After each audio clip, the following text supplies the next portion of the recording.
ខ្ញុំសូមឆ្លើយសំណួរលោកសីហៈនឹងភ្ជាប់ទៅលោកលងង៉ែតត្មងលោកលងង៉ែតមិញគាត់ថាយើងធ្វើពិធីបុណ្យច្រើនណាស់មានជាអាចតូចៗទៅរាប់តាំងពីការយកបាយទៅវត្តការថ្វាយបង្គំព្រះសង្ឃនៅតាមទីវត្តអារាមរហូតដល់ធ្វើបុណ្យផ្កាបុណ្យកឋិនអីចឹងទៅណាគេថាទៅធ្វើបុណ្យហើយពេលជួនកាលពេលដែលកំពុងទៅនឹងមានគ្រោះថ្នាក់ជួនកាលបុណ្យហើយនឹងមកវិញមានគ្រោះថ្នាក់ហើយជួនកាលខំប្រឹងធ្វើបុណ្យច្រើនហើយមិនឃើញឡើងបុណ្យស័កផងមិនឃើញរកស៊ីមានបានផងជួនកាលចោលលួចចោលប្លន់ងាប់ប្តីងាប់ប្រពន្ធរឿងធ្វើបុណ្យនឹងទៅទៀតជួនកាលទៅបុណ្យនឹងនៅផ្ទះចោលកោះផ្ទះកោះអីចឹងហើយវាមិនឃើញបុណ្យជួយភ្លើងឆេះផ្ទះភ្លើងឆេះផ្ទះអីចឹងឆក់ខ្សែកតាមផ្លូវដួលចង្អប់ទាំងហ្នឹងហ្នឹងហើយខ្ញុំគ្រប់ជាប់មកសំណួរលោកសីហៈក៏សួរចោះសួរឡើងក៏វានៅតែក្នុងនៃប៉ុណ្ណឹងដែរត្រង់ចំណុចហ្នឹង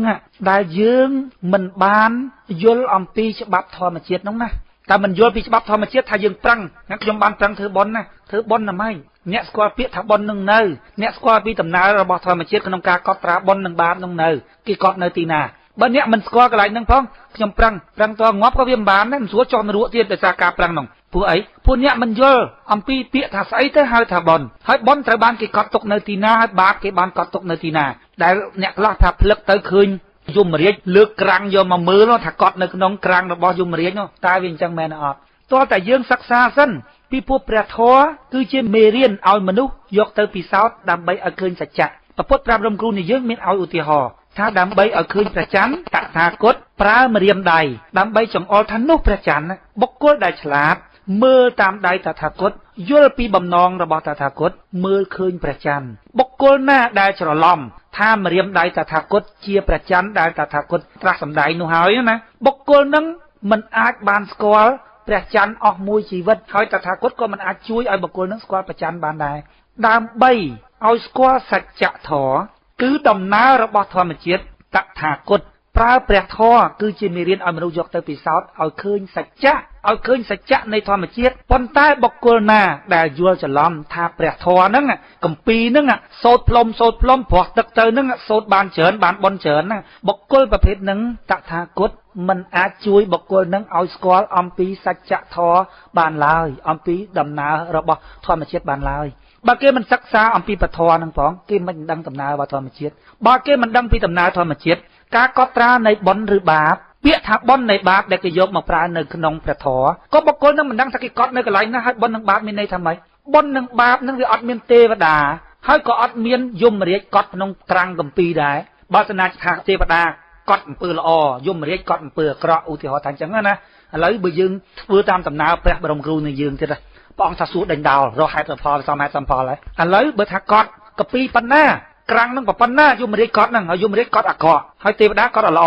ដល់ពេលមនុស្សនឹងស្លាប់ទៅអូសទៅកន្លែងណាអូសទៅឋានទេវតាសិននេះមិនហើយហៅយមរាជទៅផងដើម្បីមើលអាមជាអាក្រក់ទូទាត់គ្នាទៅយកទៅដាក់កន្លែងណាហើយមនុស្សងាប់កើតច្បល់យ៉ាងហ្នឹងសួរថាទៅតន់អត់ហើយយមរាជនឹងធ្វើបន់ស្អីដែលកើតទៅជាយមរាជហ្នឹងមួយថ្ងៃរវល់ទាំងរឿងភ្លើងអលត់ខ្ទះខ្លាញ់នឹងអាការដែកសឹកហើយបោះមនុស្សនឹងស្រួលឬមិនស្រួលវាត្រូវបោះ10ដងហើយយើងបោះទៅបាន5ដងហើយចុះយមរាជនឹងក៏ប្រកម្មក្រាស់ម៉េះហើយស៊ីអីស៊ីពវៀនមនុស្សតែយ៉ាងម៉េចសមហេតុសមផលហើយទៅរួចអត់កន្លែងហ្នឹងរកកន្លែងជឿមិនឃើញទេដល់ពេលយើងយកពធដែលជាមេរៀនយកមកសិក្សាឲ្យឃើញសច្ចៈនោះដំណើររបស់ធម្មជាតិវាមិនចង់ឡើយ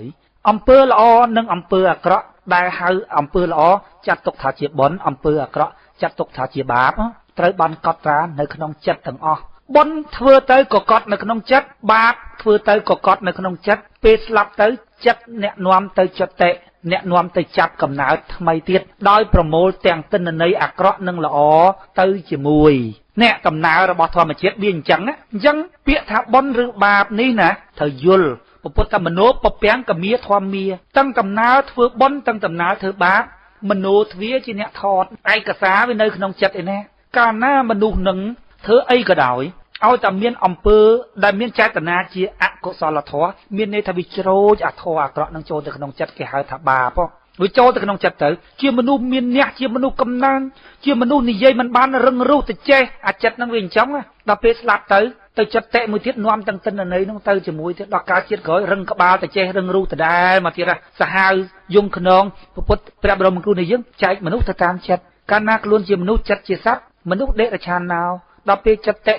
ទៅកើតអបាយភូមិជាមួយនឹងសត្វហ្នឹងព្រោះអីព្រោះហ្វ្រេកង់នៃចិត្តហ្នឹងវាប្រហែលគ្នា anh ấy phê con cao sắp cho bác bỏ lấy cao sắp bằng châu bơ phê con dương này chất năng phê con này vì chia phê con đây là chán nó thì chặt chết cho mình luôn thì chặt chết chim tì và đá rồi bơm tơ sạt hay xưa ta ếch nhom ăn đắng thằng cái con chẳng nhom xem là con nơi lừa than lừa xem là con nơi dùng mà riết nhom lúa thớ miền nát đắng nhom lúa thớ nhom khổ mông khổ pui chết đấy dùng mà riết mườm toán nhom xem là trắng ban nhom thớ đắng cái đói mình đắng cái đói ban chất nẹt thón mình nấu bắp bèn cầm mía thòn mía chất nẹt thón đó là pin này cái chặt chết chất nòm tới bọt nòm tới chọt tẻ tầm nào bọt thòn mà chết trắng hay trắng xưa ta tới vót tới thứ ấy ta tới sắm áp chết tới riêng sắm áp chết riêng ở thẹn bón cho từ nông chết thẹn cọ so là thòผู้มนุษย์พอเพียงกับเมียทอมมีเมียนกาดฟื้นใส่กระดอยสกัมมาเพชรเตวัดเตไอกระดอยเมียนจัดจิกูลเมียนจัดจิดามแฮดสู้แต่จัดจังบานไอบาจัดกึศแต่ปีจังบานทะเลโลภะท้อจีอะโกสลท้อโจลแต่ขนมจัดให้ยืงมือตำนาเนี่ยได้ถือบอลแต่ก่อสร้างดูจีไอ้คลาวเทียวอดละบองวอดคือทับบอลคือถือจัดเอาสะอาดดำใบเอาจัดนั่งวิตจดเตะจดมาดองทิศวิตื้อกระไรละอกระไรจีเทวดาหรือกุจีมนุษย์โลกจีไอยังเตยดอกเปลกอดแต่เธอบอลกอดเอากี่ก่อสร้างไปเฮียหรือก่อสร้างละบองวัดกอดเอากี่ดัชมูมาวิ่งกี่เธอบอลปึงเฮียนจัดเอาวิสอาดดำใบเอาจัดแต่จดเตะกระไรเสียเทียนบานละอกี่เธอบอลดำใบเฮียนแหลกกำนันกอดเอากี่ดัชมูมาวิ่งนั่งไปโจลอาทอกำนันนั่งทอมาเจ็ดทอก็แต่ขนมจัดตีละอันนั้นก็ได้ทาตำนานเนี่ยได้สลายครูนะถือสลายครูนั่นหรอโดยรอมโบลาโรเนี่ยปีใบจึงเห็นแต่มกปีใบจึงเห็นมาเกยดับปีเจ็ดเกยแล้วแต่การกระไรมันละอตั้งแต่เอ็กยมดังก็เตยได้พูดทอมาเจ็ดวิจังก็น้องจัดยังอ่ะวิจิตทอมาเจ็ดก็มีเตวดานะก็ตอนเตสมกุลมาสมกุลจะบุญลูกวิคมันให้ลูกสื่อสารจะฮะโดยจีมันตอนออกจงงอเลยอะไรจังสูนสมกุลกาทำไปลูกสูดลูกวิคมันนะสมบางคนมุนนังสะสูแต่ลูกคำพิสนายำสมวิจัยเจตนาคลาตามมีบอกชมได้ชมกดเคยท่าสำหรับชมมันบานเอาตำไรเนี่ยได้ท่าก่อสร้างจะได้การได้อย่างเต้ชมท้ายเราชมนุกความจีศิลปะในการปั่นลายจิมพูชนหนักเกาะอย่างไรนะได้ดิถ่ายโยบปนกีฬานกะได้โดยกดเฟื่อเปลือกเกาะปีหน้าปั่นลายปะปดประบรมครูในยมบานท่าปดได้จะสั่นเลยยมบานท่าปดปั่นลายแต่ยังท่าบอกกรมทำไมกรมนามวยนกยมบานดังได้บันไดก่อนท่าไทยปุกวดจีบทีมวยอบรมเธอได้ไปพวกปั่นลายจนหนักเกาะอย่างไรอาชัดเฟื่อเปลือกเกาะเดินท่าชอบโยบใดเกยชอบโยบปนเกยชอบอะไรพัดได้ชอบพัดแบบปนชอบนิยตามเกยชอบอะไรเลยถ่ายจัดบัดเกยหรือกับพลังเกยเมียนวิธีนะเอามนุษย์เฟื่อบานเชียประยาวละอ้อเชียงกาเอามนุษย์โยเล่เติมประยุยมนุษย์เอาคลาดมนุษย์เธอโดยการคลาดนี่นะลัตตพอลมันบานละอ้อเต้ให้มันแมนเชียดำน้าระบอบพระบรมครูในยืงเต้ปองตรงตรัสดังอัมพีฉบับทอมาเชียดเอาจะปองปังเรียนปรับอัมพีฉบับธรรมจิตหนึ่งวิธีปฏิบัติจมูกหนึ่งธรรมจิตต่างอันหนึ่งโดยฉะนั้นยื่นเถิดใบใจอมปีเรื่องเนี่ยเองประกาศเรื่องประหลาดอย่างน่าก็ได้แต่กรมยกมาดักทานหนึ่งเชียปะทอให้หนึ่งทานหนึ่งขนมกัมปีระบอบไปให้วิจล้อมบอลวิมเบนวิมมันแม่นชีวิธีระบอบพระบรมครูในยืงเต้นึ่งโลดเพนใบสายเกสสำหรับย้ำยำทากู้แต่ชีวิธีมวยสำหรับการก่อสร้างมันดูผ่องหน้าไปปลุกไอ้ขนาดนี้ยังการรำคลายเบอร์ลุยเกตือคลายบาหยดได้เกตือตูได้ทนอันนั้นจีมาโชว์ใบมาได้ปุ๊บตามยัยขังดามจังแล้วลูกเธอเชื่อเรื่องวิธีมวยขนมจำนำวิธีปีหนึ่งถ้าขมิ้นวิธีนะเอามันนึกเธอเอาบานละอ้อแค่เอาปีวิธีประยุทธ์เอามันนึกนั่งคืนไปยาวเต้เบอร์ลูกจังเอาโกนตะเรียนลูกมันเถอะท่าในโกนไอ้แต่อัดความเรียนจงรู้อ่ะวิอัดละอ้อสมาตั้งแต่โกนไอ้ดังมนุษย์ใจวิสรัวยังไม่เต้คนไอ้นึกเมงคนไอ้เรียนเจ็ดบังฮานอัมพีประยาวการนาบังฮานอัมพีประยาวมนุษย์เวอร์ให้ประพฤติปราบดมคุณในยืงปองบังฮานอัมพีประยาวในตรงมือมวยนั่งอะไรจะแต่ประสิทธิภาพในการเรียนละอ้อไม่บรรลุเนื้อแต่สบายโรควิธีอบรมมนุษย์เอาเธอละอ้อโดยวิธีประหลาดนั่งตามวิธีนั่งโลกเชื่อเรือวิธีมวยนั่งอะไรจะแต่สำหรับโลกทาเอาเกย์พาจิตครอบครัวโลกเอาเกย์ตามแบบทอยสำหรับขยมได้เอาปวดขม้เจอเรือเตออุติหอไอฮัดไอบันทางยังยมบานปะสายเรื่องในแต่เรื่องคอเต๋อปีพลุอุติหอลำฮัดเท่าในมินมวยเกี่ยได้ค่ากิกูพลังอายุไล่บรรทับปียึงตรินถึงได้จำให้ผู้พูดถึงได้มีรูจิตมีรูปเพียบเต้บรรทับกิกูพลังเท่าในมินโดยไตรก้าวจัดการกายพลังน้ำกายน้ำตอนกายนางกายน้ำจิมเชือกใบมวยได้ทำใบจะอุติหอให้โลธาขมิ้นเชือกใบเซงกลายเป็นเชือกใบเท่าไอกิยุลวิจิตรบอลโลกลงกำปะสายฐานเนี่ยกูรูโดยแต่ได้แต่ครั้งไอ้นั่งยืนเขาบอลโลกได้เรื่องบอกช่างทางจิ้มมาโชว์ใบในการอบรมมวยได้กลายใต้อัมพีมโชว์ใบประพฤติบ่องแต่ดังในทอครบยางให้โชว์ใบละอให้ใต้กลายปีนั่งปลายจีเมียนคลาได้เปลือยประพฤติบ่องส่วนนั้นฐานแท้สักเชิญหนึ่งใบบัตรกดนั่งสักเชิญหนึ่งดาวมือนายจานเชียงหนุ่มจังไอ้ทาจิอุทอสำหรับยืนจนทำนาโยตือดำไปเรียงจาฟองได้บ่เชื่อตามแบบท้อวีเมื่อมันเคยจังกูรูปเพียรไม่บรรลัยเตอสุดท้ายนั่งใจจะดึง អាក្រក់សម្រាប់លោកឬក៏ជាមធ្យោបាយមិនល្អសម្រាប់លោកសម្រាប់ខ្ញុំថាអាចទទួលយកបានខ្លះប៉ុន្តែគេក៏បានថាសម្រាប់ខ្ញុំថាមធ្យោបាយនេះមិនមែនបោះប្រពុតទេប្រពុតមានតែបឋមបដៅអប់រំទេជាមេរៀនអញ្ចឹងទេមួយទៀតហើយលោកគិតថានឹងបកស្រាយយ៉ាងម៉េចកើតដែលលោកថាមុនស្លាប់ភ្លឹកទៅឋានណាគេដុតគេអីដែរណាតើក្រៃលោកមិនបានភ្លឹកអ្នកដែលភ្លឹកគេថាគេជួបអញ្ចឹងមែនកម្មដែលគេធ្វើទៅគឺជួបដូចថាអាកជ្រូកសម្រាប់ជ្រូកអញ្ចឹងគេដុតគេអាកអញ្ចឹងវិញអ្នកភ្លឹកក៏អញ្ចឹងដែរហើយគេអ្នកភ្លឹកថាគេបានធ្វើអំពើល្អភ្លឹកទៅនៅកើតឋានសួគ៌អីណាគេយល់អញ្ចឹងតើលោកបញ្យល់របៀបណាឲ្យឥឡូវខ្ញុំសូមឆ្លើយជាមួយលោកស៊ុយសានសិហៈទៅនេះបន្តិចថាមនុស្សភ្ជាប់ជាមួយនឹងរឿងហេតុផលពីព្រោះបើមនុស្សមិនស្វែងរកហេតុផលដើម្បីយល់ទេដើម្បីជឿទេដើម្បីឲ្យខ្លួនអាចធ្វើអ្វីមួយដោយសំអាងថាអញ្ចេះឬក៏ថាអញ្ចោះបានទេមនុស្សវាត្រូវខ្លាយទៅជាសត្វមនុស្សត្រូវមានហេតុផលដើម្បីយល់ឥឡូវយើងចង់វែកញែករកហេតុផលហើយព្រះពុទ្ធព្រះបរមគ្រូនៃយើងព្រះអង្គបង្ហាញផ្លូវដើម្បីកុំឲ្យគេបោកបានព្រះអង្គថាទាំងព្រះអង្គក៏ដោយទាំងអ្នកដែលគេនិយាយថានេះជាភាសារបស់ព្រះពុទ្ធហើយគេបានអានពីគម្ពីររបស់ព្រះពុទ្ធហើយឬក៏ខ្ញុំជាគ្រូជាអាចារ្យជាគូសោតជាសក្រាចជាមេគុណខេត្តអីចឹងតែខ្ញុំរៀនពធច្រើនអញ្ចឹងត្រូវតែជឿខ្ញុំព្រះពុទ្ធព្រះបរមគ្រូនៃយើងខ្លាចឲ្យគេយករបៀបហ្នឹងទៅដែលវាបាត់លក្ខណៈជាមនុស្សហ្នឹងបានព្រះពុទ្ធព្រះបរមគ្រូនៃយើងបង្រៀនយើងប្រាប់ថាបើអ្នកពិចារណាមិនឃើញហេតុមិនឃើញផលទេរកជឿមិនឃើញទេក៏វត្តវាចោលទៅពីព្រោះធម្មជាតិរបស់មនុស្សគឺមានហេតុមានផលហ្នឹងឥឡូវយើងពិចារណាពីរឿងផ្ទះក្លាញ់ផ្ទះថ្នោតហ្នឹងលោកពិចារណាមួយខ្ញុំទៅមើលសួរថាផ្លឹកទៅមិនក៏ឃើញតែខ្មែរអញ្ចឹងហើយអាពួកអឺរ៉ុបហ្នឹងវាទៅណាហើយក៏ប្រាក់គេយកទៅបាត់អស់ហើយពីព្រោះព្រះពុទ្ធព្រះបរមគ្រូនៃយើងព្រះពុទ្ធប្រាប់ថារឿងនេះជារឿងសកលដំណើរកើតចាស់ឈឺស្លាប់ដំណើរចាប់ជាតិអីហ្នឹងគឺជាដំណើររបស់ធម្មជាតិនៅក្នុងចក្រវាលទាំងអស់នេះគឺតែមួយវាមានលក្ខណៈសកលវាជាច្បាប់របស់ធម្មជាតិហើយបើយើងកាន់សាសនាពុទ្ធនេះយើងថាយើងរៀនតាមពធហើយផ្លឹកទៅស្រាប់តែឃើញតែខ្មែរហើយយមរាជនិយាយខ្មែរដែរហើយចុះបើខ្មោចពួកប៉ូឡូញខ្មោចពួកឆេកូខ្មោចពួកអបារាំងអង់គ្លេសយមរាជនិយាយភាសាអីបើផ្លឹកទៅវាមិនដែលឃើញពួកនឹងសោះមើលអញ្ចឹងអីយើងគួរជឿបានហេតុផលហ្នឹងហកទៅបោះបាយបិណ្ឌម៉ែឪរបស់យើងចដូនចតារបស់យើងមករម7វត្តតរមឃើញដាក់ទំនាយសួរថាឥឡូវ7វត្តហើយវត្តនៅស្រុកខ្មែរមានប្រមាណឥឡូវថាមិនម៉ែឪប្រែតចោះឃើញនោះថាបើម៉ែឪអ្នកណាមួយទៅជាប្រែតទៅចោះសួរថាស្រាប់តែយើងនៅស្រុកហ្នឹងវានៅពេញហើយស្រាប់តែយើងទៅកំពង់សោមហើយយើងទៅបោះបាយបិណ្ឌនៅកំពង់សោមបោះបាយបិណ្ឌកំពង់សោមហើយម៉ែឪយើងមករនៅពេញ7វត្តរមឃើញហើយវត្តនៅស្រុកខ្មែររមមកកណោហើយបើដល់រតែ7វត្តមិនឃើញមិនងាប់ហើយយើងហ្នឹងហើយឥឡូវនិយាយពីបោះបាយបិណ្ឌទៅទៀតហើយបបោះឲ្យកោច្រឡំគ្នាអញ្ចឹងនឹងបាយអាណាជាបាយអាណា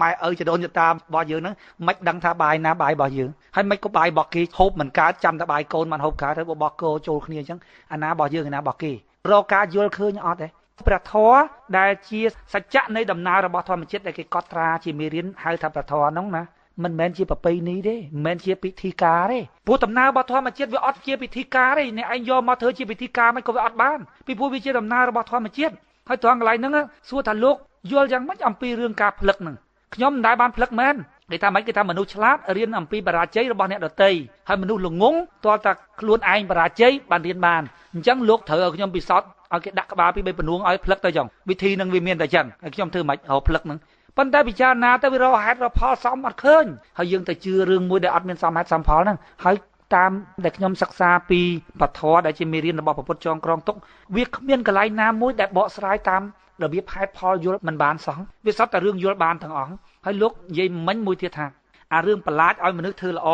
លោកត្រូវយល់ពីច្បាប់ធម្មជាតិមនោពពាំងកមាធម្មាច្បាប់ធម្មជាតិអ្វីដែលអ្នកធ្វើមានមនោជាអ្នកដល់មុនមានចិត្តជាអ្នកបើកទ្វារសម្រាប់ថតមុនលោកថាឲ្យគេទៅធ្វើល្អប្រពុតពាក្យថាល្អនេះគឺបន់អំពើល្អគឺបន់ពាក្យថាបន់ទាល់តែមានមនោទ្វារល្អជាធម្មជាតិវាអញ្ចឹងហើយចុះបើលោកថាហេខ្ញុំធ្វើល្អខ្ញុំឲ្យទៀនទៅគេលោកថានេះយើងប្រយុយទៅបើថាមិនឲ្យទៀនយ៉ាត់ចុះនរកអញ្ចឹងទៅឲ្យទៀនប៉ិនពេលដែលគាត់ឲ្យទៀនមនោទ្វាររបស់គាត់ចង់បានបន់គាត់ចង់បានជាធម្មជាតិវាទៅបានបាបព្រោះវាបានអាធម្មជាតិចង់បា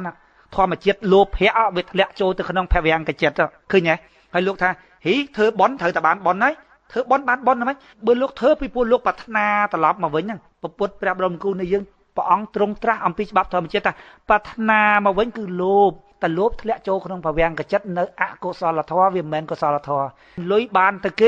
េរបស់របរអស់ពីផ្ទះទៅខ្លួនឯងនេះបានបាបហើយពិចារណាមើលហើយថាហេប្រយុយអញ្ចឹងឲ្យមនុស្សចេះធ្វើល្អជាមួយអ្នកដទៃចេះធ្វើល្អពាក្យថាល្អជាអំពើបុណ្យជាបុណ្យពាក្យថាបុណ្យត្រូវមានមនោទ្វារស្អាតមុនហើយចុះបើមនោទ្វារកកិច្ចហុយទ្រព្យសម្បត្តិអស់ទៅរួចខ្លួនឯងថតមនោទ្វារកកិច្ចដល់ពេលកើតជាតិក្រោយទៅស្អីហើយ ណាទៅជាស្អីទៅជានរកអីខ្ញុំបានធ្វើបន់ច្រើនមិនក៏មកនរកកើតផ្លូវនៅឯលិចអ៊ីណូកន្លែងល្អលោកចង់បានកន្លែងល្អលោកដើរទៅកើតទៅវាអត់បានអញ្ចឹងបានខ្ញុំប្រាប់ថាសិតតែមនុស្សទាល់ច្រកទេដែលបញ្យលមនុស្សឲ្យធ្វើល្អមិនបានឲ្យតាំងបញ្យយហ្នឹងបញ្យយឲ្យខ្លាចបាបហ្នឹងសិតតែមនុស្សទាល់ទីដែរហើយព្រះពុទ្ធព្រះបរមគ្រូនៃយើងព្រះអង្គមានទាល់ទីណាព្រះអង្គជាបុគ្គលត្រាស់ដឹងរហូតដល់យើងហៅថាព្រះនោះគឺជាអ្នកដែលត្រាស់ដឹងពីច្បាប់ធម្មជាតិនោះព្រះអង្គទ្រង់មិនមែនត្រាស់សម្ដែងខ្លួនឯងថាព្រះទេយើងអ្នកហៅតែស្អីដោយសារព្រះអង្គឆ្លាតដល់កំណត់នោះសូមអរគុណខ្ញុំសូមទោសសំកាត់លោកអ្នកស្រុករត់នេះសម្រាប់ខ្ញុំមិនបានថាអ្នកដែលបញ្យយនឹងពួកតួទីណាខ្ញុំអ្នកថាព្រោះតួទីឯងអត់វិធីសម្រាប់ឲ្យគេធ្វើល្អឯនោះគាត់ថាចេះព្រះសម្មាសម្ពុទ្ធត្រាស់ព្រះធម៌យើងមើលមិនឃើញឬគ្មានពណ៌គ្មានអីទេប៉ុន្តែសត្វតែខ្លឹមសារដែលព្រះតថាគតព្រះអង្គប្រាប់មកបង្រៀនមកសម្រាប់ឧទាហរណ៍ដូចជាអ្នកណាលួចប្តីគេដូចពុនគេឡើងផ្ទះដែកអ្នកធ្វើអំពើក្រក់ដូចថាយកដីគេទូលដីធ្ងន់ណាស់លាក់នឹងរូបភាពអត់ហ្នឹងខ្ញុំថាជាមជ្ឈបាយមួយបន្លាចប្រត់ឲ្យកក់រៀងចាលជាក់ស្ដែងឧទាហរណ៍នៅក្នុងសង្គមសប្តាហ៍ថ្ងៃនេះហើយលោកប្រហែលជានឹងឆ្លើយមកវិញជាម្ខាងហ្នឹងច្បាប់ចរាចរណ៍មួយទ្រឹស្ដីចរាចរណ៍ប្រៀបដូចជាមេរៀនប្រពុតយ៉ាងដែរប្រាប់បញ្ចេះហាមបត់ឆ្វេងតម្រូវបត់ស្ដាំផ្លាកសញ្ញាចរាចរណ៍ក៏ជាសញ្ញាហាម5ផងដែរសម្រាប់ជនទាំងឡាយណាដែលអចេះអក្ស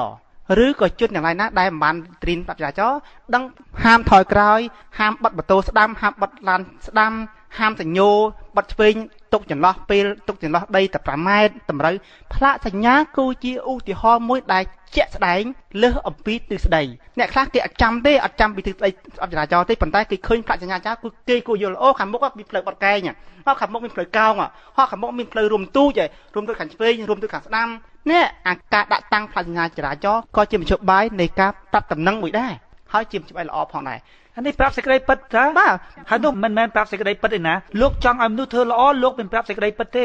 នេះមិញគេដាក់ផ្លាកហ្នឹងគឺប្រាប់សេចក្តីពិតថាខ្នល់ខាងមុខវាអញ្ចឹងប៉ុន្តែនោះជាសេចក្តីពិតសញ្ញាហ្នឹងគឺជាសញ្ញាយល់សេចក្តីពិតហើយចំណែកលោកមិញលោកប្រាប់ឲ្យមនុស្សធ្វើល្អ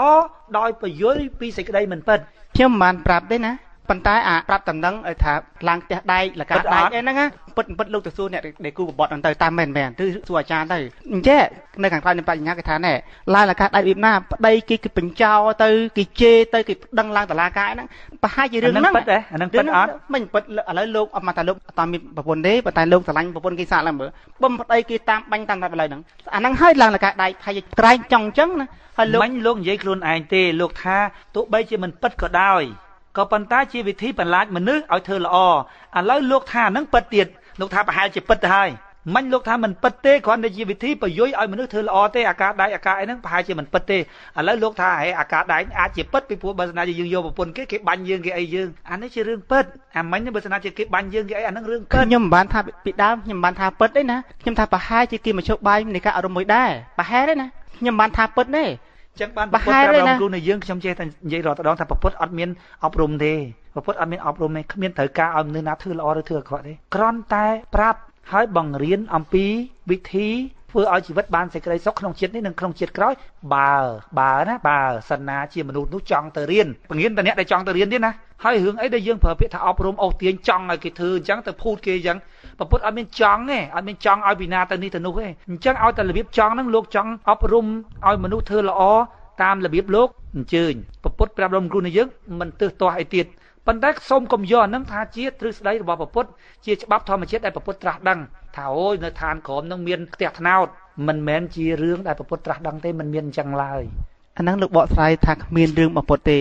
សម្រាប់ដែលគេជន់ឆ្លាតអ្នកខ្លះគេថាខ្ញុំនៅតែមានតម្លៃសម្រាប់ខ្ញុំថាជាមជ្ឈបាយល្អមួយដែលគូរូបផ្ទះដែកលកាដែកឬផ្ទះខ្លាញ់ភ្លើងឆេះស្ទោស្ទើហ្នឹងជាមជ្ឈបាយល្អមួយដែរសម្រាប់បញ្ញាអារម្មណ៍ថាណែបើអ្នកឯងធ្វើអំពើអាក្រក់គ្រប់យ៉ាងដែលហាមប្រាមមកគឺទៅអញ្ចឹងឥឡូវខ្ញុំលើកឧទាហរណ៍ថាចេះថាមនុស្សម្នាក់ហ្នឹងពេលលោកប្រាប់ថាអញ្ចឹងថាកុំធ្វើអំពើអាក្រក់ដូចជាលួចប្រពន្ធគេប្លន់គេអញ្ចឹងវាអាចចុះទៅផ្ទះថ្នោតឬក៏ឡើងអាការដែកលោកប្រាប់អញ្ចឹងណាមនុស្សវាអត់ធ្វើទេប៉ិនក្នុងចិត្តទៅជ្រួលជ្រាលចង់ឲ្យធ្វើមួយថ្ងៃទៅល្ងាចដល់ពេលងាប់ទៅវាចោះអាការដែកហ្នឹងពួកអីពួកមโนពពាំងកមាធម្មាពុទ្ធប្រាប់រំគ្រូនៃយើងព្រះអង្គប្រាប់អំពីច្បាប់ធម្មជាតិថាមិនបានទៅធ្វើក៏ដោយតែមโนមាននេះអាគិតនេះ ផងគិតអាធម្មជាតិធម៌អាក្រក់នៃការគិតហ្នឹងវាធ្លាក់ចូលក្នុងប្រវាំងកចិត្តនេះហើយដំណើររបស់ធម្មជាតិអញ្ចឹងលោកថាហេកុំឲ្យទៅលួចប្រពន្ធគេខ្លាចចោះអាការដែកដល់ទីបំផុតវាទៅអាការដែកហ្នឹងមែនដោយសារអាចិត្តហ្នឹងវាចង់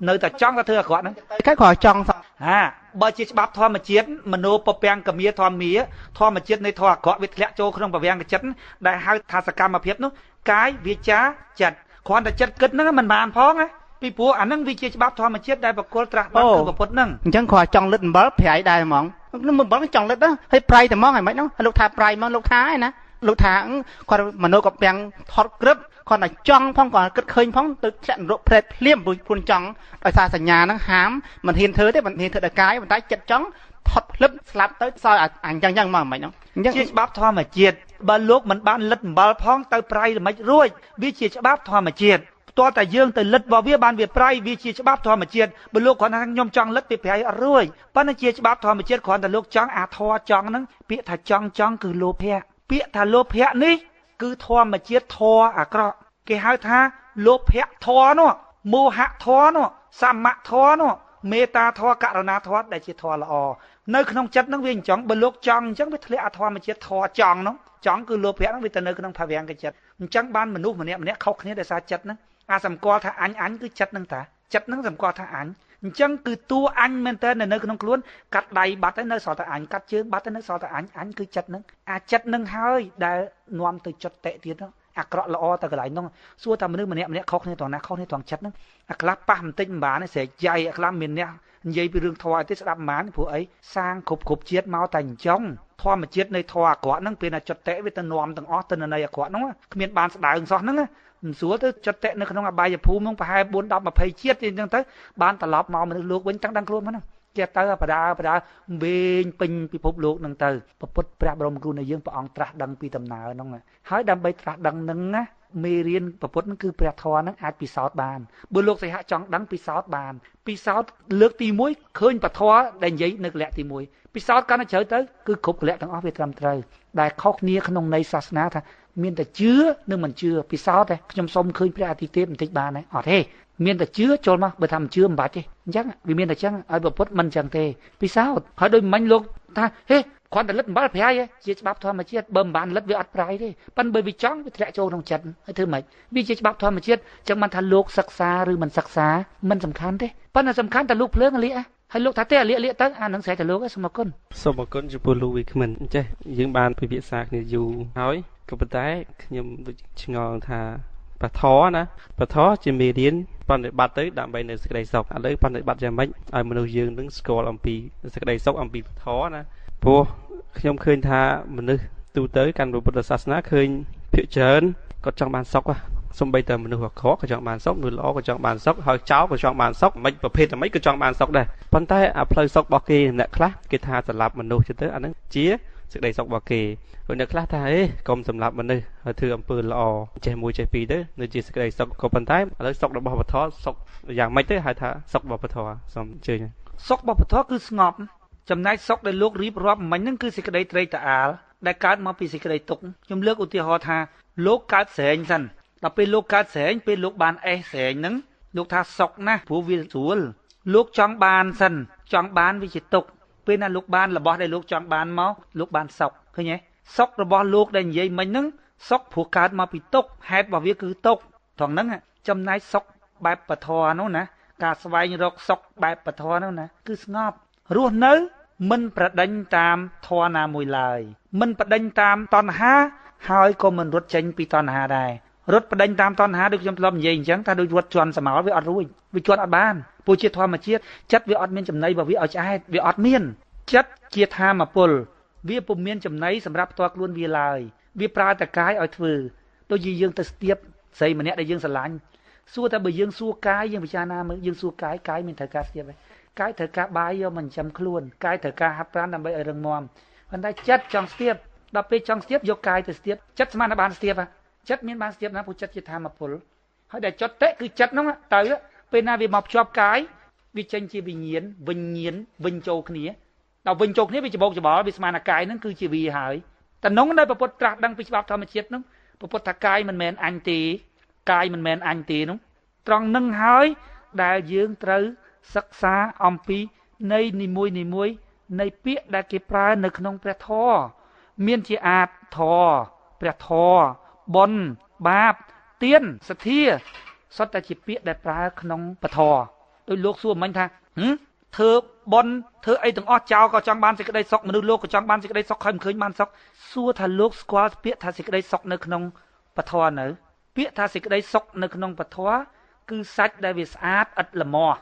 ហើយចំណែកពួកលោកគឺល្មាស់ហើយលោកចង់អេសអ្នកលោកវាមិនបានអេសហ្នឹងពេលដែលលោកល្មាស់ហើយលោកគេចងដៃទៅក្រោយលោកអត់បានអេសនេះលោកល្មាស់ញ័រពេលណាលោកលបោតដៃមកអេសបានបន្តិចលោកថាសុខលោកចង់បាននេះចង់បាននោះចង់បានធ្វើធំចង់បានឡានចង់បានម៉ូតូពេលដែលលោកបានមកលោកសុខលោកថាសុខក្នុងព្រះធម៌គឺស្ងប់អត់បដិញតាមមកចង់បានហ្នឹងទេតែយើងនិយាយអញ្ចឹងគេថាធ្វើឲ្យពិភពលោកហ្នឹងអត់រីកចម្រើននៅទៀតឡើយចុះបញ្ញាទៅណាអត់បាយស៊ីមិនចេះរកទេអីអាចង់ហ្នឹងចិត្តតែបញ្ញាមិនគិតរឿងចង់ឬមិនចង់ទេគិតពីរឿងត្រូវធ្វើឬមិនត្រូវធ្វើដល់ពេលចិត្តគិតពីរឿងចង់ឬមិនចង់ពុទ្ធព្រះបរមគ្រូនៃយើងបែងចែកចិត្តហើយនឹងបញ្ញាហ្នឹងខុសពីគ្នាមโนទ្វាកើតមโนសញ្ចេតនាដល់ពេលបញ្ញានៅឯលើនេះនៅឯខួរក្បាលនេះវាខុសគ្នាប៉ុន្តែរាល់តដងមនុស្សឲ្យតែច្បាំងគ្នាឲ្យអាមโนទ្វាឈ្នះមโนសញ្ចេតនាអូសទាញទៅដល់ពេលថ្ងៃក្រោយមโนសញ្ចេតនាវាឆ្អែតឆ្អន់នឹងអានឹងទៅវាទៅរកមួយទៀតដល់វារកមួយទៀតតួកាយនឹងចាប់ផ្ដើមធ្វើតាមវាទៅទៀតហើយថាស្វែងរកសេចក្តីសុខក្នុងព្រះធម៌ដែលពុទ្ធថាធ្វើល្អទៅបានសុខហើយហ្នឹងសុខគឺសេចក្តីស្ងប់អញ្ចឹងបានអ្នកទាំងអស់គ្នាចេះឆ្ងល់ថាចុះខ្ញុំធ្វើបុណ្យហ្នឹងក៏គ្រាន់បានឡានម៉េះគ្រាន់ឃើញចវាយខ្ញុំហៅទៅធ្វើធំម៉េះគ្រាន់ឃើញខ្ញុំមកស៊ីមានបានម៉េះការធ្វើបុណ្យឬក៏ហៅថាធ្វើអំពើល្អនៅក្នុងព្រះធម៌នៅក្នុងផ្លូវព្រះធម៌មិនមែនស្វែងរកនោះទេមិនមែនស្វែងរកទ្រព្យសម្បត្តិទេមិនស្វែងថាអីមិនបានខ្ញុំក្លាប់ឡានមិនក្លាប់ឡានមិនមែនរឿងនោះទេបុណ្យមិនអាចជួយអានោះបានទេបុណ្យជួយឲ្យសម្អាតផ្លូវចិត្តកាលណាចិត្តស្អាតចិត្តនឹងស្ងប់នឹងកើតសេចក្តីសុខដែលកើតពីសេចក្តីស្ងប់ជាសុខដែលគ្មានគូគឺជាបរមសុខលើសអស់សុខដទៃលោកពិចារណាត្រង់តែចំណុចនឹងមួយថាត្រង់តែអ្នកកើតស្រែងសិនបានអេស្រួលនឹងលោកមើលទៅរបស់ទ្រព្យដែលលោកចាត់ទុកជាសំខាន់ឬមិនសំខាន់ណាបើស្អីដែលលោកចាត់ទុកថាមិនសំខាន់ខ្ញុំឲ្យក៏លោកអត់សុបាយបើស្អីដែលលោកថាសំខាន់ខ្ញុំឲ្យទៅសុបាយអញ្ចឹងអាសុបាយនិងមិនសុបាយគឺដោយសារមានមូលហេតុនៃទុក្ខសិនដែលបានជាសេចក្តីសុខពុទ្ធព្រះបរមគ្រូនៃយើងឃើញហេតុនៃទុក្ខបានរកសេចក្តីសុខឃើញព្រះអង្គឃើញថាហេតុនៃសេចក្តីទុក្ខទាំងឡាយកើតមកពីការចង់ហ្នឹងផ្ដាច់ឬគល់នៃការចង់បានសេចក្តីសុខអ្នកសុខក្នុងន័យពុទ្ធដែលធ្វើអំពើល្អគឺក្នុងន័យហ្នឹងតែក្នុងន័យហ្នឹងទាំងពុទ្ធបរិស័ទថាចំយូរហើយអញ្ចឹងឯងខ្ញុំស្មានតែទៅវត្តទៅធ្វើកឋិនធ្វើអីហ្នឹងបានមាសបានទ្រព្យបានសម្បត្តិអាចនឹងបានក៏ប៉ុន្តែនោះពុំមែនជាលទ្ធផលនៃទង្វើរបស់យើងទេលទ្ធផលនៃបុណ្យឬក៏បាបទេវាជាអានិសង្សជាផលអមមកជាមួយដូចខ្ញុំថាគោលដៅគឺយើងចង់ទៅអ្នកលឿងបើយើងដើរទៅដល់អ្នកលឿងឬមិនដល់អ្នកលឿងវាជាលទ្ធផលប៉ុន្តែការសឹកស្បែកជើងខ្មៅមុខខ្មៅមាត់បែកញើសគឺជាអានិសង្សផលអមដូចគ្នាអានិសង្សរបស់យើងគឺអាចនឹងបានជាទ្រព្យសម្បត្តិជាមាសប្រាក់ជារូបជាអីល្អនៅក្នុងជាតិក្រោយឬក៏ក្នុងជាតិហ្នឹងប៉ុន្តែបើលោកប្រាថ្នាអត់បានទៅវិញពីព្រោះជាធម្មជាតិអញ្ចឹងពេលណាមានប្រាថ្នាធ្លាក់ធម្មជាតិធម៌អាក្រក់ទៅក្នុងភវង្គចិត្តដល់ពេលអញ្ចឹងវាអត់បានប៉ុន្តែដល់ពេលលោកអត់ចង់បានវិញមិនលោកអត់ចង់បានណាតាំងចិត្តថាអត់ចង់ទេណាតែអត់ចង់គឺចង់ស្អីចង់អាអត់ចង់នឹងទៀតណែវាទៅអញ្ចឹងទៀតអញ្ចឹងធ្វើចិត្តស្មើធ្វើចិត្តស្មើធ្វើទៅដឹងតែបានប៉ុន្តែអត់ចង់តនឹងហើយមិច្ឆមៈបដិបទានោះផ្លូវកដាលនោះតនងដែលគេហៅថាពុទ្ធសាងបារមីណាពាក្យថាបារមីមានន័យថា perfect បើព្រះអង្គធ្វើទានគឺទាន perfect បើព្រះអង្គខន្តី perfect ខន្តីសុក្រិតពួកដោយសារការតម្កល់ចិត្តព្រះអង្គត្រាស់ដឹងអំពីច្បាប់ធម្មជាតិនៃចិត្តកាលណាតែវាចង់បានក៏មិនល្អចង់អាមិនបានក៏មិនល្អអញ្ចឹងស្មើហ្នឹង perfect ហ៎ perfect ហៅថាបារមីហើយបើយើងច្រឡំតាពាក្យថាបារមីមានន័យថាអំណាចនៃបុណ្យផងកុសលឯណាបារមីក្រៅខ្លួនឯណាអានឹងវិញទៀតសិក្សាអំពីព្រះធម៌កាន់សាសនារបស់ពុទ្ធជាពុទ្ធសាសនិកជនតែមិនស្គាល់អត្ថន័យនៃពាក្យមួយបារមីបុណ្យបាបសទ្ធាបធរធរអត់យល់ពីអាហ្នឹងទានអីហ្នឹងសំខាន់ភាសាលោកបន្តិចលោកមិញនោះថាព្រះសម្មាសម្ពុទ្ធព្រះអង្គមិនបានយកបញ្ញាទៅដេញចិត្តទេការតិចតអាលទេពីព្រោះគ្មានស្អីទៅបំពេញចិត្ត ដែលតិចអានឹងបានទេហើយលោកថាចោលអីក៏ចង់បានប្តីសុកអីហ្នឹងណាលោកហាក់ដូចជាយកអារម្មណ៍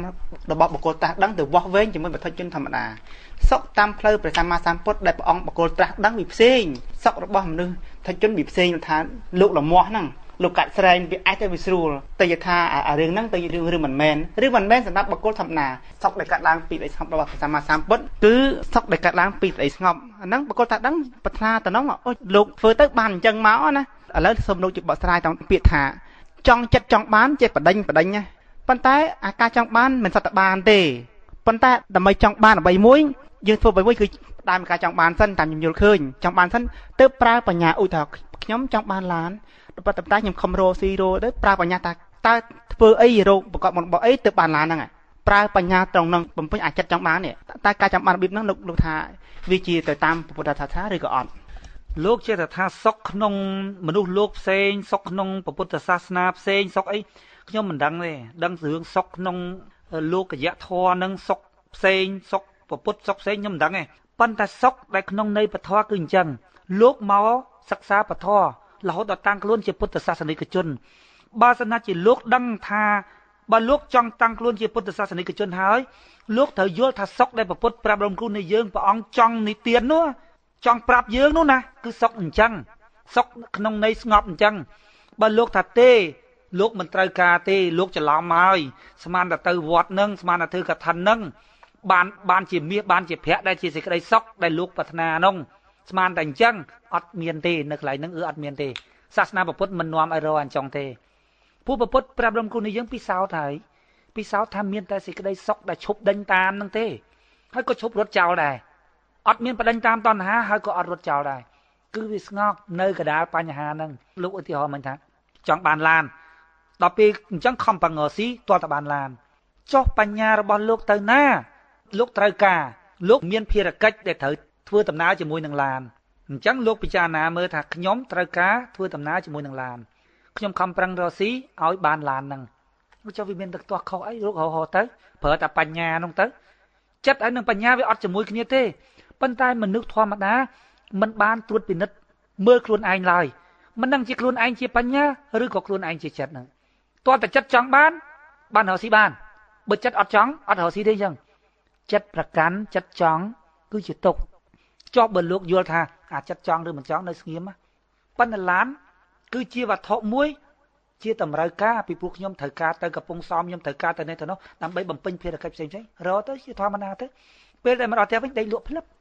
ដល់ពេលត្រូវងើបភ្លាមឡើងទៅរកទៀតទៅចំពោះអ្នកចង់វិញដល់ម៉ោងដេកចឹងវាអត់ដេកទេ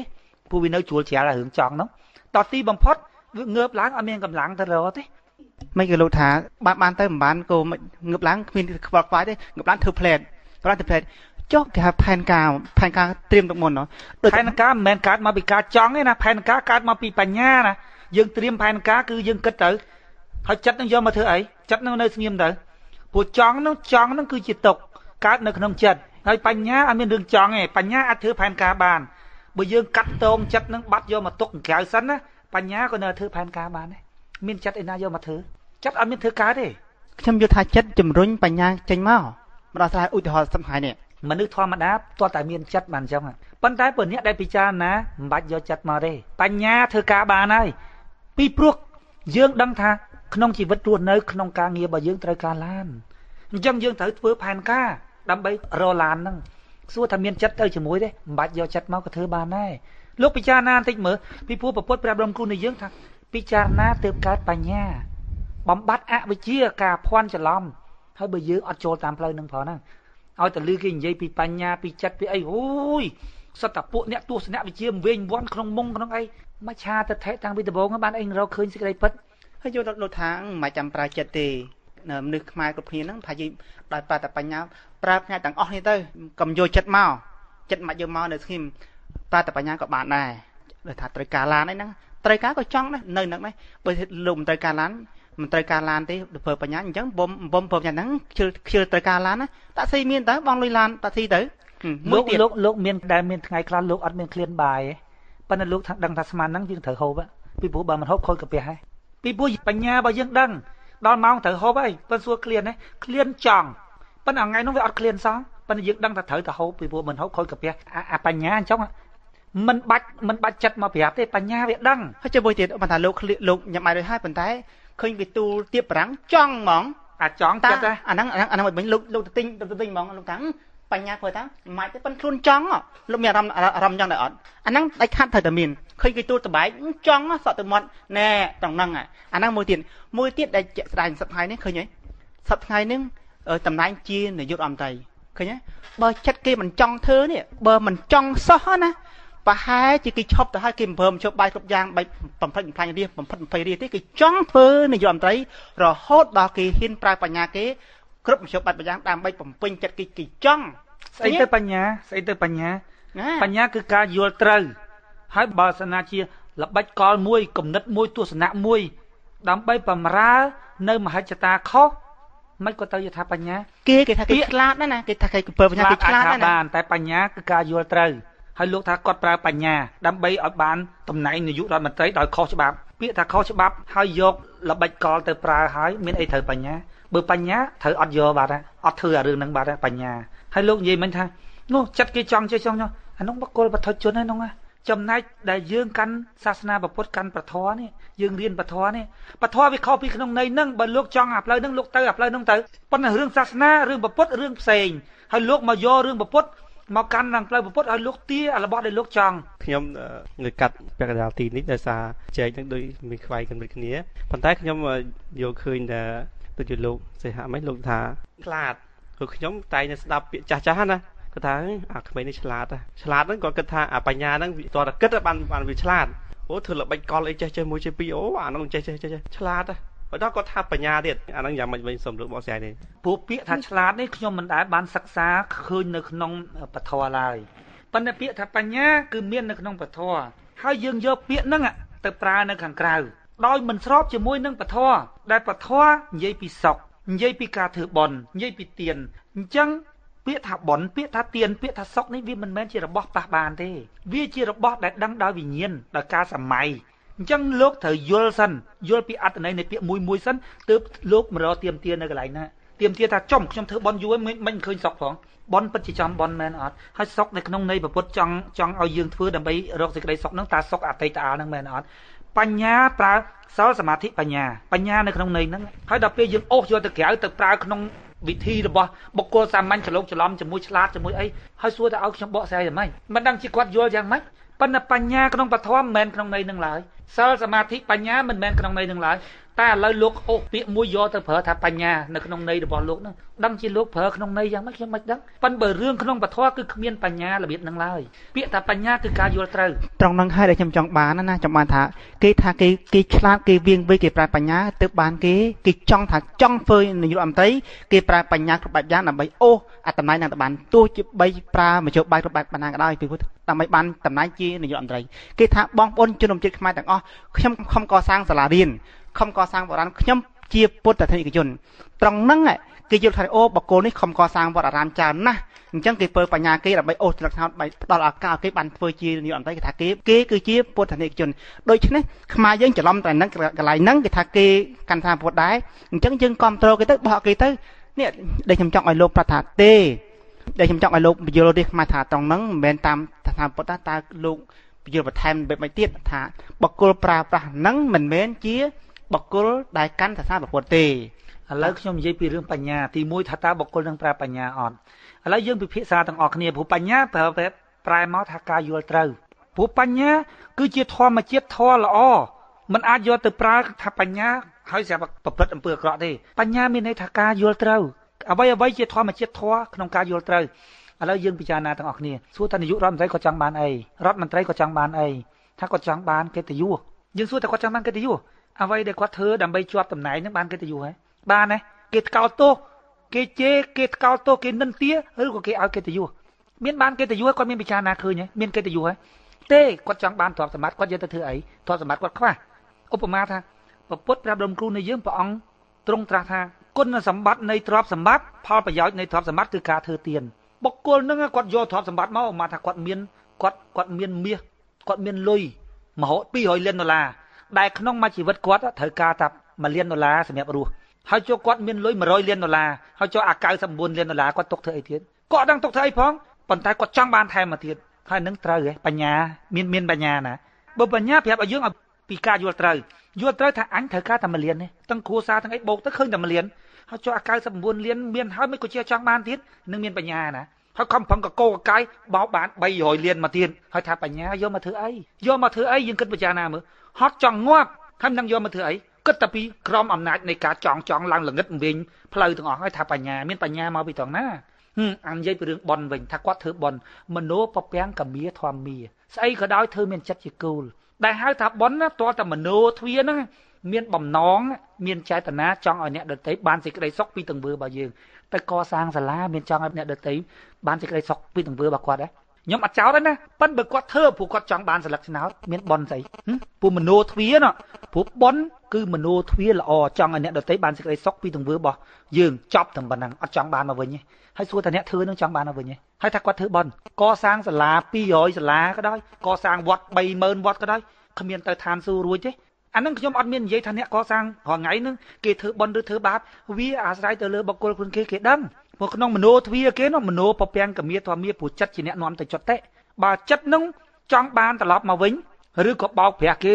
មាត់ហ្នឹងថាអូខ្ញុំចង់ឲ្យអ្នកដទៃបានសេចក្តីសុខឯងខ្ញុំធ្វើសាលាខ្ញុំធ្វើវត្តប៉ុន្តែក្នុងចិត្តចង់បានស្លឹកឆ្នោតអាហ្នឹងចិត្តថតធម្មជាតិធម៌អាក្រក់ធ្លាក់ចូលទៅក្នុងចិត្តអាហ្នឹងវាស៊ីសងទៅលើចិត្តរបស់គាត់ទេបំណងរបស់គាត់ចេតនាមโนទ្វារបស់គាត់ទេខ្ញុំអត់មានចោលទេខ្ញុំអត់មានចោលថាគាត់កំពុងតែធ្វើបាបគាត់មិនមែនធ្វើបន់គាត់បោកខ្ញុំអត់មានថាទេប៉ិនយកទៅត្រួតពិនិត្យទាំងអស់គ្នាហើយបើប្រជាពលរដ្ឋគាត់ចូលរួមគាំទ្រឧបមាថាគេធ្វើបាបមានន័យថាគេធ្វើដោយមានបំណងចង់បោកប្រជាពលរដ្ឋមានន័យថាមโนទ្វាគេធ្វើអាក្រក់ចូលធွာអាក្រក់ទៅក្នុងចិត្តហើយប្រជាពលរដ្ឋទៅបោះឆ្នោតគាំទ្រអានឹងគេហៅអីទទួលផលចោរកម្មគេលួចមកយើងនឹងជួយទទួលអានឹងយើងស្អីចូលរួមធ្វើអំពើអាក្រក់នេះ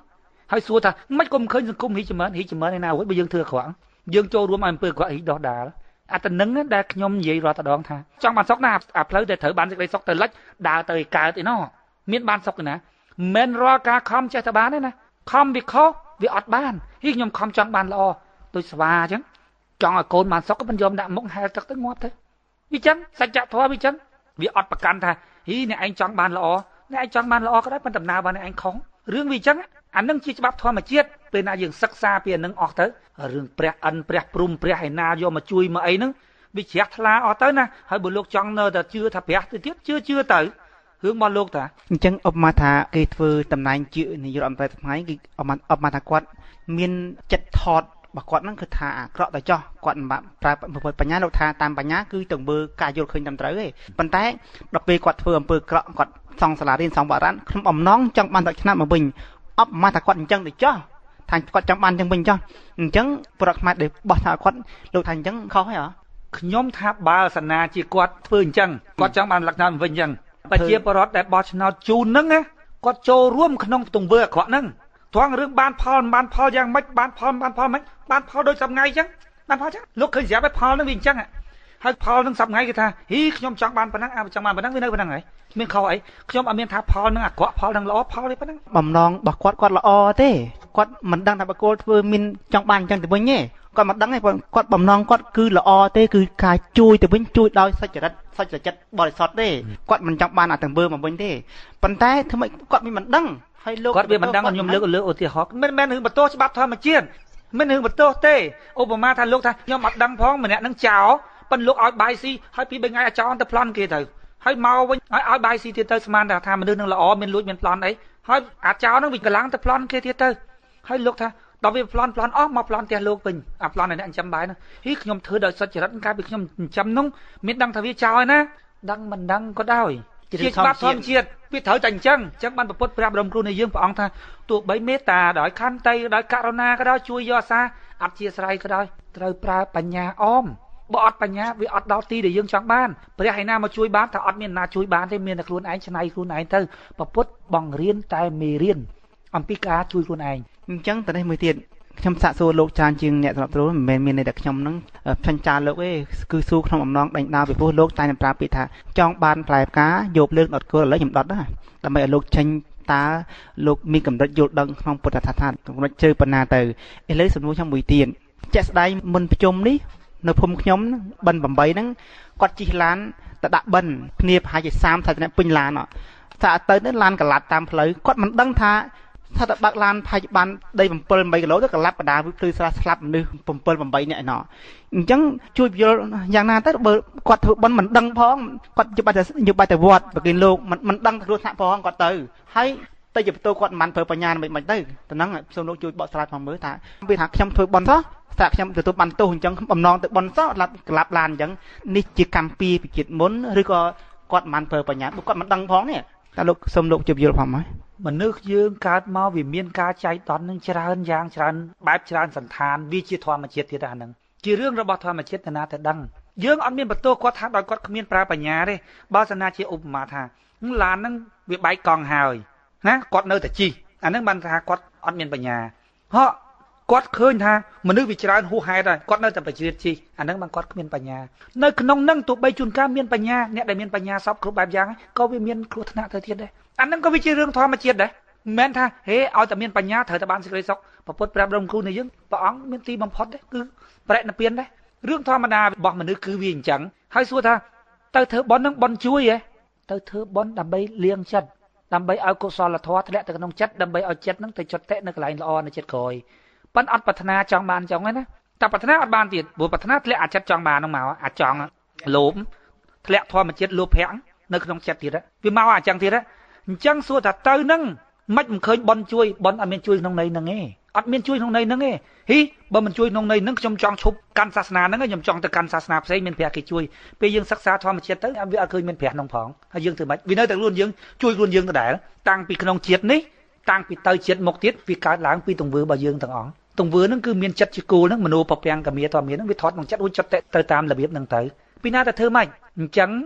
ទីបំផុតវាស្ថិតនៅលើតែខ្លួនឯងហ្នឹងគឺការបដិបញ្ញាទង្វើទាំងអស់ត្រូវប្រកបដោយបញ្ញាហ្នឹងហើយកាលណាចិត្តស្ងប់លាងចិត្តឲ្យស្អាតកាលហ្នឹងសុខកើតមានឡើងរឿងពីនៅត្រង់ហ្នឹងហើយបើលោកយល់ថាទេខ្ញុំស្មានធម៌ពុទ្ធហ្នឹងជួយឲ្យបានផ្ទះបានសម្បែងបានឡើងបនស័កអត់មានកន្លែងហ្នឹងទេទៅរកកន្លែងផ្សេងអត់មានទេកន្លែងហ្នឹងសូមអរគុណណាបាទសូមអរគុណឥឡូវនេះដោយសារពេលវេលាការជជែកគ្នាហ្នឹងអស់រយៈពេល7 ម៉ោងហើយឥឡូវជាចុងក្រោយនេះខ្ញុំសូមផ្ដល់ឱកាសទៅដល់លោកសុយសែមសិហៈនិងលោកវិក្មិនចុងក្រោយមានចំនួន1នាទីក្នុងម្នាក់បាទសូមអញ្ជើញបាទខ្ញុំប្រកាសណាខ្ញុំបាទសុយសែមសិហៈសូមកាត់ថ្វាយបង្គំប្រកាសណាក៏ព្រះអង្គសូមជំរាបសួរបងប្អូនមិត្តតាពីចុងក្រោយដើម្បីបញ្ចប់ការពិសាថ្ងៃនេះដូចខ្ញុំប្រកាសណាខ្ញុំបានថ្លែងដូចមកឲ្យថាមកនេះគឺដើម្បីដេញដោលលោកខឹមវាសនាដែលគាត់បានរៀនតេតូននៅក្នុងពុទ្ធសាសនាដើម្បីជាកន្លឹះសម្រាប់ឬជាទុនសម្រាប់បងប្អូនពុទ្ធនិកជនដែលមានដំណប់ខុសមកកែមករឿងត្រឹមត្រូវវិញដោះខាត់តំណាដែលបងប្អូនប្រកខ្មែរកាន់ពុទ្ធសាសនាហើយដោយមានការយល់ច្រឡំដោយមានការធ្វើតគ្នាដូចជាការធ្វើបន់ដោយចិត្តចង់បានបន់គឺទៅជាបាបវិញអស់តមកពីផ្ទះហើយទៅបាបធ្លាក់នរកទៀតណោះពីព្រោះខ្លួនចង់តែនឹងជាកន្លឹះមួយដែរសម្រាប់អ្នកខ្លះដែលមិនទាន់បានយល់ជ្រាបពីពុទ្ធសាសនាជាចុងក្រោយខ្ញុំកណាសូមផ្ដាំផ្ញើទៅដល់ប្រគុណម្ចាស់ខ្លះឬក៏ជនជាតិខ្លះដែលពុំទាន់បានជ្រៅជ្រះនៅក្នុងពុទ្ធសាសនាសូមងាកមកតាមដានព្រះធម៌ឡើងវិញថាព្រះធម៌របស់ព្រះសម្មាសម្ពុទ្ធពុំមែនជាមធ្យោបាយបន់ស្រន់ទេគឺជាមធ្យោបាយធ្វើជាក់ស្ដែងដោយប្រើបញ្ញាអមដោយលោកខឹមវាសនាបានបកស្រាយអំបញ្ញមិញដែលលើកឡើងអំពីចំណុចក្នុងពុទ្ធសាសនាឧទាហរណ៍ថាយើងធ្វើបន់ចំណាយទ្រព្យសម្បត្តិអស់មួយកណោកោកដោយចិត្តចង់បានបន់វាទៅជាបានបាបអស់សម្បត្តិហើយទៅបានបាបទៅវិញពីព្រោះចិត្តចង់អាចង់នោះមិនមែនចង់ទេការធ្វើបន់គ្រាន់តែការលាងសេចក្តីអាក្រក់ក្នុងខ្លួនសម្អាតចិត្តនឹងទេបាទអរគុណសូមជំរាបលាប៉ុណ្ណឹងបាទសូមអរគុណលោកសុយសែនសិហៈជាបន្តខ្ញុំសូមជូនទៅដល់លោកខឹមវាសនាជាចុងក្រោយបាទសូមជើញជាចុងក្រោយនេះខ្ញុំសូមគោរពបងប្អូនជនរួមជាតិមិត្តស្នាប់សាជាថ្មីម្ដងទៀតខ្ញុំសូមធ្វើសេចក្តីសង្ខេបទៅលើប្រធានបទយើងឡើងវិញគឺថាតើព្រះពុទ្ធព្រះអង្គអាចជួយអ្វីខ្លះបានដល់មនុស្សលោកដែលយើងចាត់ទុកព្រះអង្គជាព្រះនោះព្រះពុទ្ធព្រះបរមគ្រូនៃយើងព្រះអង្គគឺជាមនុស្សធម្មតាដូចតែយើងអញ្ចឹងក៏ប៉ុន្តែព្រះអង្គคล้ายទៅជាអរិយបុគ្គលគឺព្រះអង្គត្រាស់ដឹងអំពីដំណើររបស់ធម្មជាតិព្រះអង្គមិនមែនជាតួអង្គនៃព្រះដែលមានមហិទ្ធិឫទ្ធិស្វែងយល់សម្រាប់ឲ្យបងប្អូនបែបបន់ដោយអំណាចនៃព្រះពធព្រះពុទ្ធព្រះសង្ឃនេះណាជួយបងប្អូនឲ្យហោះហើរឲ្យមានបុណ្យមានស័ក្តិឲ្យមានទ្រព្យសម្បត្តិដោយការអត់ធូបបន់ស្រន់ការសមាសម័យរបស់បងប្អូននោះទេ ព្រះពុទ្ធព្រះបរមគ្រូនៃយើងព្រះអង្គបង្រៀនអំពីមេរៀនឲ្យមនុស្សយកទៅពិសោធន៍ដើម្បីឲ្យឃើញសច្ចៈឲ្យកើតសទ្ធាជ្រះថ្លាឲ្យឈប់ជឿអ្វីដែលមិនគួរជឿហើយព្រះធម៌ក៏ជាមេរៀនឲ្យមនុស្សយកទៅប្រតិបត្តិដើម្បីឲ្យបានសេចក្តីសុខក្នុងជីវិតព្រះពុទ្ធព្រះបរមគ្រូនៃយើងបង្រៀនឲ្យមនុស្សចេះជួយខ្លួនឯងគឺបង្រៀនឲ្យមនុស្សចេះស្ទូចត្រីមិនមែនព្រះអង្គជាអ្នកដែលឲ្យត្រីទៅមនុស្សលោកទេសូមអរគុណ